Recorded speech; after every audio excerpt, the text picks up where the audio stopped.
Selamat berjumpa kembali di channel saya, Jeffrey Pai. Saat ini saya sedang bersama dengan mantan Ketua Komisi Remaja Sinode Gemim.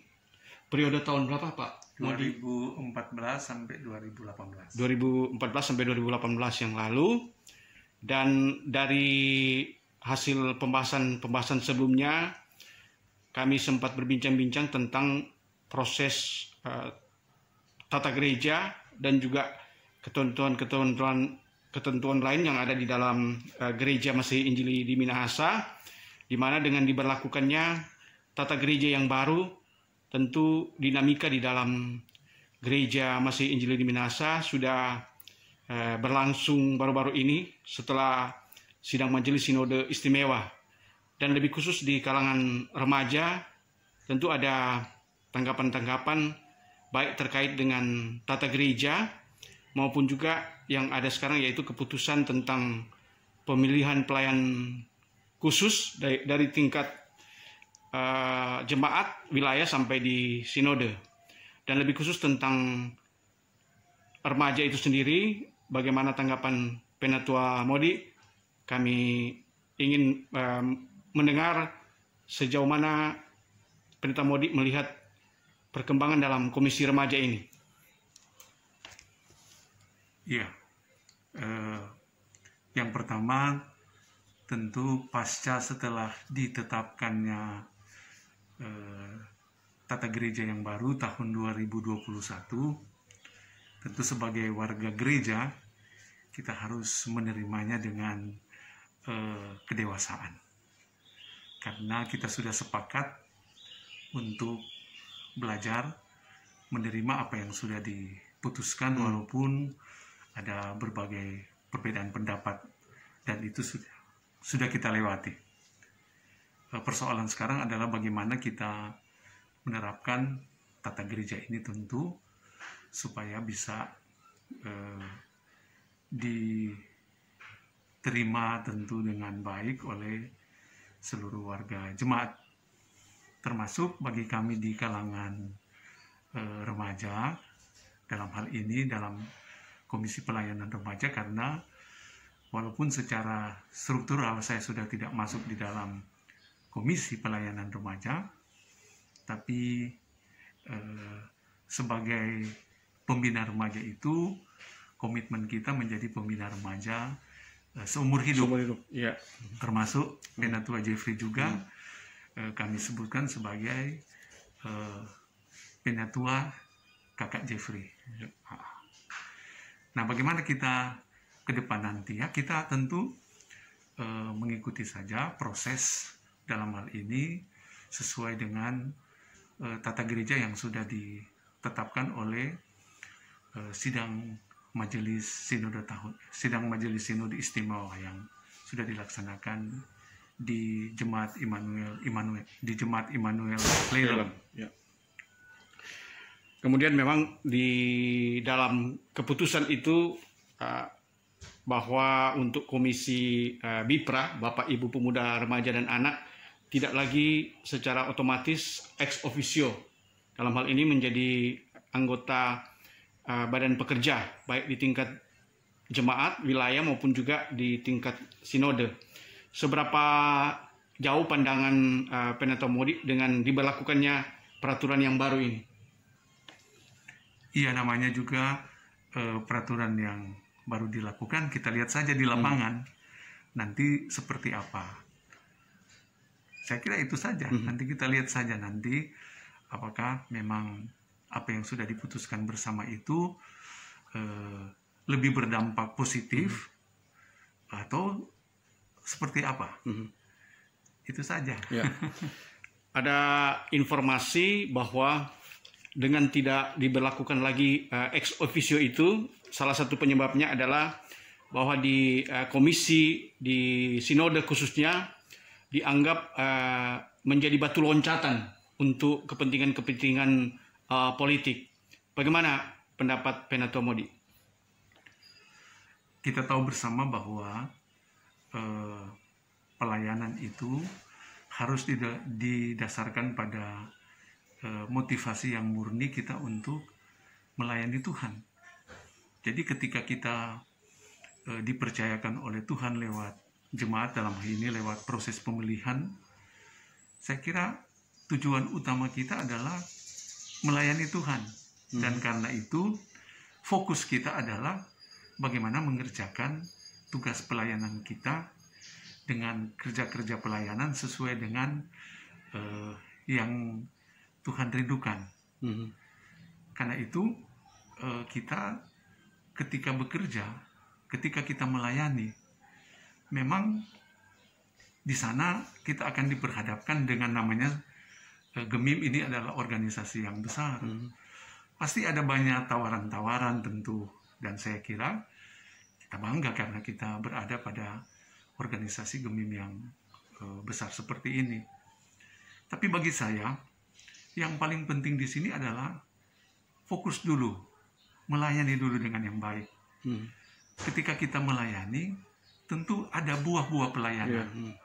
Dan ketika kita berada pada tentu satu titik di mana kita juga dibutuhkan oleh Tuhan untuk mengembangkan pada pelayanan-pelayanan yang lain, saya kira itu soal berikutnya.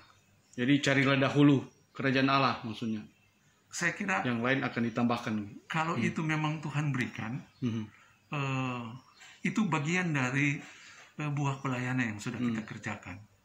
Dan saya lihat dalam proses bergereja itu banyak orang mengalami seperti itu.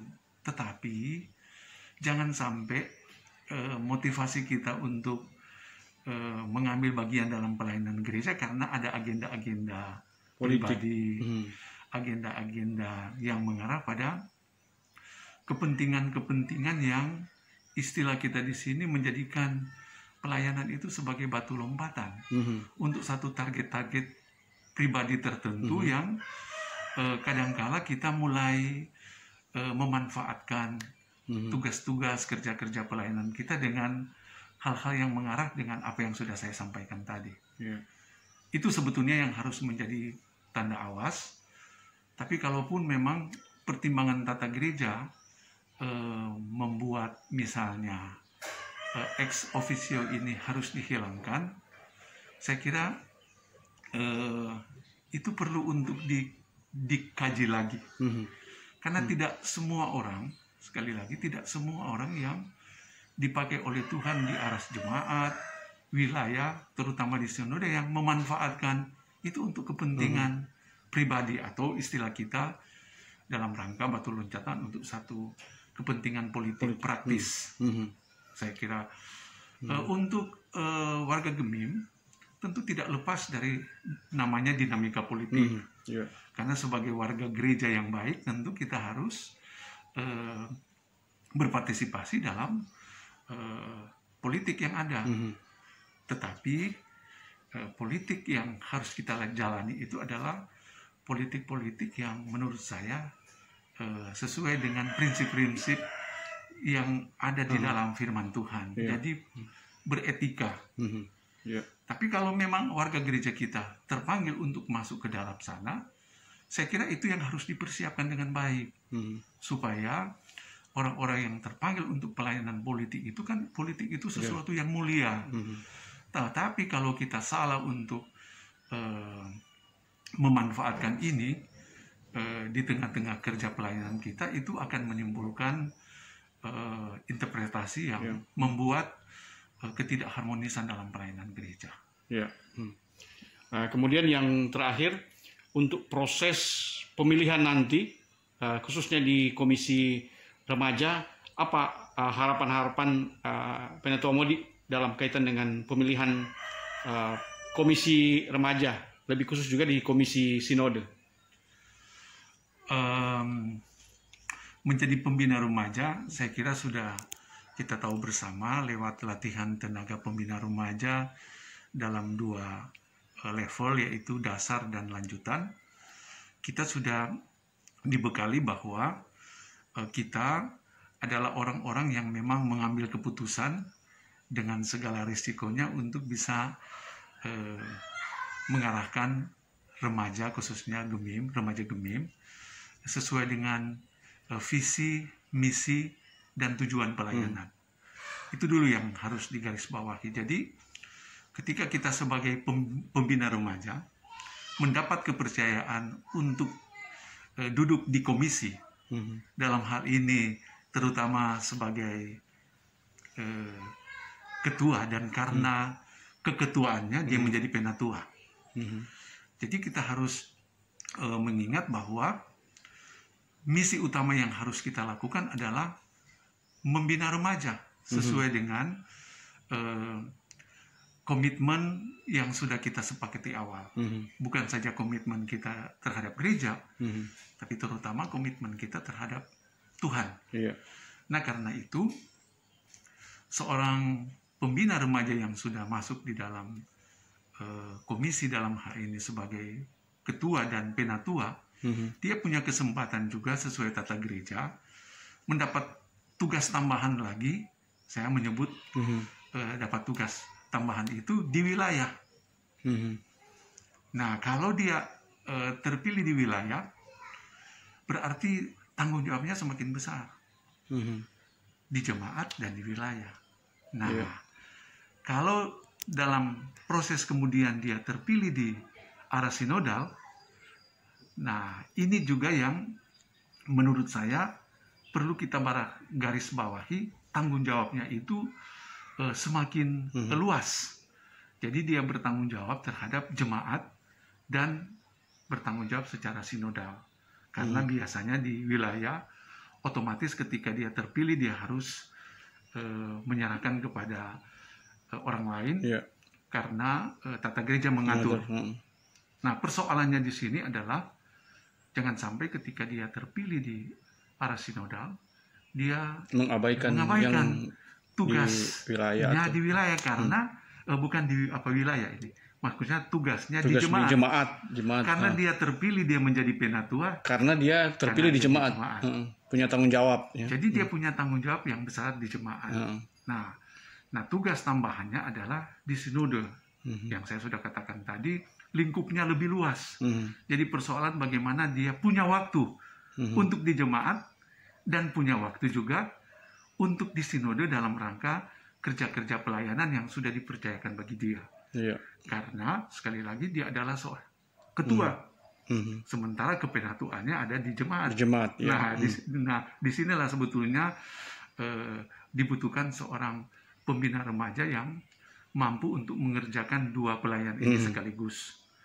Tapi dalam praktik pelayanan kita selalu dimampukan oleh Tuhan untuk mengerjakan itu karena Tuhan yang memilih. Gitu. Karena itu proses pemilihan ke depan ya tentu kita harus gumuli dulu. Kalau memang Tuhan izinkan kita untuk terpilih di jemaat, kemudian terpilih di wilayah, dan akhirnya kita masuk nominasi dulu ya, dan di sana pun kita terpilih, ya kita harus menerima ini dengan iman. Tetapi konsekuensi dari keterpilihan ini sekali lagi ada tugas dan tanggung jawab yang sangat besar kita untuk boleh mengerjakan pekerjaan Tuhan pada 130 wilayah sekarang. Ya, dia harus menangani ini dan dia harus punya waktu untuk berkunjung ke wilayah-wilayah. Ya, kalau untuk jemaat yang sudah 1000-an saya kira dalam jangka waktu 5 tahun ya, itu pengalaman saya juga tidak apa mungkin. Tetapi minimal setiap wilayah dia sudah pernah dia punya waktu untuk ke sana untuk mengerjakan pelayanannya. Kemudian yang terakhir sekali soal bagaimana dengan pembinaan remaja saat ini di tengah kemajuan teknologi, khususnya di era digital ini. Apa mungkin ada pesan-pesan dari Penatua Modi tentang remaja dalam kaitan dengan era modern sekarang ini? Saya bersyukur ketika mendapat kepercayaan di periode 2014 sampai 2018, kami sudah memulai dengan pelayanan yang berbasis IT. Dan lewat teman-teman, mereka sekarang sudah ada di sinode, membantu tugas-tugas di SID, kita melihat bahwa pelayanan ini memang sangat efektif, dan kita tidak pernah menyangka ada COVID-19, dan kita tahu bersama konsekuensi dari beribadah dari rumah itu adalah menggunakan daring ya, online. Daring.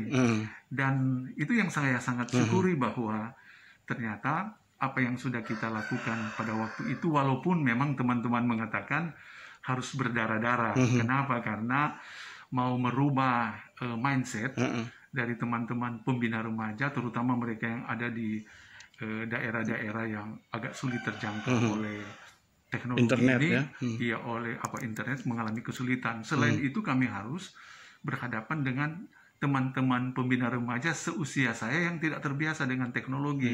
Tapi persoalannya adik-adik remaja memang mereka setiap hari disuguhkan dengan berita-berita yang ada di online. Tapi lewat konsultasi tahunan kita bersyukur akhirnya semua juga menerima dalam segala dinamikanya tadi. Dan setelah proses berlangsung, saya kira ini salah satu media yang efektif yang bisa kita gunakan untuk menjangkau remaja, yang saya sebutkan, menjangkau remaja dimanapun dia berada, untuk mengingatkan tentang siapa dirinya sebagai seorang remaja gereja. Sehingga dia memanfaatkan teknologi dia, tapi dia tahu konten-konten mana yang harus dia akses dan konten-konten mana yang dia tidak boleh akses. Itu yang kita tekankan sekarang. Mengapa? Karena kalau kita tidak coba untuk mengakrabkan pemikiran kita ini dengan adik-adik remaja, mereka akan kebablasan. Nah, itulah tugas tanggung jawab seorang pembina remaja sekarang, dan menurut saya tantangan terbesar untuk komisi pelayanan remaja sekarang di semua aras adalah bagaimana memberikan kesadaran kepada adik-adik remaja dalam penggunaan teknologi, digital ya, digital ini. Online itu yang menjadi tantangan. Kenapa? Karena tugas kita juga membantu pembina utama remaja, yaitu orang tua. Ketika orang tua mungkin terlalu sibuk, nah tugas kita sebagai pembina remaja gereja untuk berada dengan remaja di era digital ini. Jadi harus menjadi seorang pembina remaja yang memang apa istilahnya kita di sini, mau tidak mau kita harus sudah berada di dunia digital ini, kita sudah harus menyesuaikan dan bagaimana kita memanfaatkan digital ini secara positif, secara positif, tetapi juga untuk tugas pekabaran Injil, memberitakan Injil lewat digital. Nah, saya yakin remaja sangat tertarik. Nah, karena itu salah satu tantangan bagaimana kegiatan-kegiatan remaja ke depan jangan lagi konvensional, tapi memanfaatkan teknologi ini untuk lomba-lomba. Misalnya bagaimana membuat konten-konten, termasuk apa yang dilakukan oleh Penatua Kak Jeffrey, bagaimana mereka bisa juga untuk ada lomba-lomba, antara lain kalau mereka punya bakat di jurnalis, mereka bisa dilatih, kemudian Penatua atau Kak Jeffrey itu bisa melatih mereka untuk membuat mereka itu menjadi jurnalis-jurnalis Kristen yang memanfaatkan teknologi, tetapi juga bagaimana akhirnya mereka mengenal tentang dunia jurnalis di era digital ini. Nah, saya kira ini sangat bagus, karena kalau kita tidak memanfaatkan kesempatan ini, kita akan ketinggalan. Dan bukankah remaja adalah gereja hari ini dan gereja hari akan esok? datang. Gereja yang akan datang. Dan mereka adalah masa depan gereja. Karena itu pertanyaan ini menurut saya harus dijawab bersama oleh pemimpin-pemimpin gereja, mulai dari aras jemaat sampai di aras sinode. Sudahkah kita secara khusus mengambil kesempatan untuk boleh menjangkau remaja lewat teknologi digital ini? Saya kira itu sudah sedang dilakukan, tapi harus lebih lagi. Kenapa? Karena sekali lagi ini sudah era mereka. demikianlah wawancara kami dengan mantan Penatua Komisi Remaja Tingkat Sinode, Penatua Modi Rondonuwu, yang sehari-hari adalah dosen Fakultas Teknik Unsrat Manado, dan saat ini mungkin sudah saat menyelesaikan pendidikan S3. Masih sementara riset. Ya, kita doakan Bantuan doa. dapat menyelesaikan studi S3 ini, dan sampai jumpa. Tuhan Yesus memberkati.